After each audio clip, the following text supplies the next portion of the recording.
This may seem like a vision of heavenly clouds, but no, this is liquid nitrogen, used in the process of cryonics. Cryonics is the act of preserving the bodies of legally deceased individuals at extremely low temperatures. In other words, this is freezing your body and waiting to get thawed out in future when medical technology catches up. This could be in the next 5, 50, 500 years, no one knows for sure. Cryonics banks on the totally unforeseeable future to restore the dead body, or, as what cryonics advocates term, reanimation. People choose to freeze themselves for a variety of reasons. This can range from fear of death, being rid of diseases, or simply the quest for immortality. There was even a rumor that Walt Disney had himself cryopreserved. So, whoever said our future generations wouldn't know classic fairy tales may want to think twice. Humankind has always been obsessed with life extension, as can be seen with the multitude of health products and increasing medical procedures.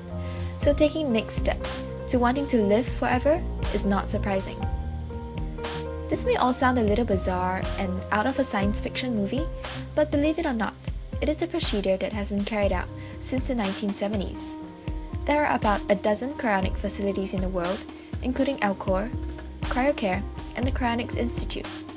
And, as with every unconventional science procedure, there has been controversy over cryonics.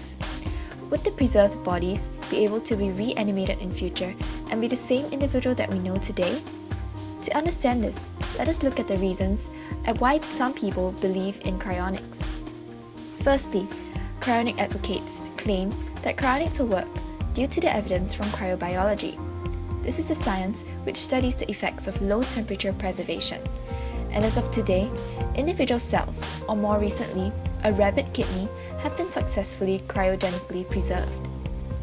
Next, they believe that cells can be protected from physical damage through vitrification. This is a step that replaces up to 60% of bodily fluids with a chemical cocktail known as cryoprotectants. This supposedly protects cells from fracturing due to ice crystal formation. Thirdly, research has shown that electrical activity could be recorded from a cat brain that was frozen for 7 years, leading them to believe that this would mean brain function and identity can be retained. Lastly, they place their faith in nanotechnology to be able to create nanomachines that can fix any damage in cells with accurate precision. Seem convincing? However, all these claims can actually be debunked upon further scrutiny. With all due respect for their confidence and faith in the future, if we simply break down the main claims of cryonics, we can see that they are actually unsubstantiated. Do follow my research, and I will be addressing these arguments during my oral presentation to show you why I do not believe that people frozen today can be reanimated, and even if they were, their identities would not be retained.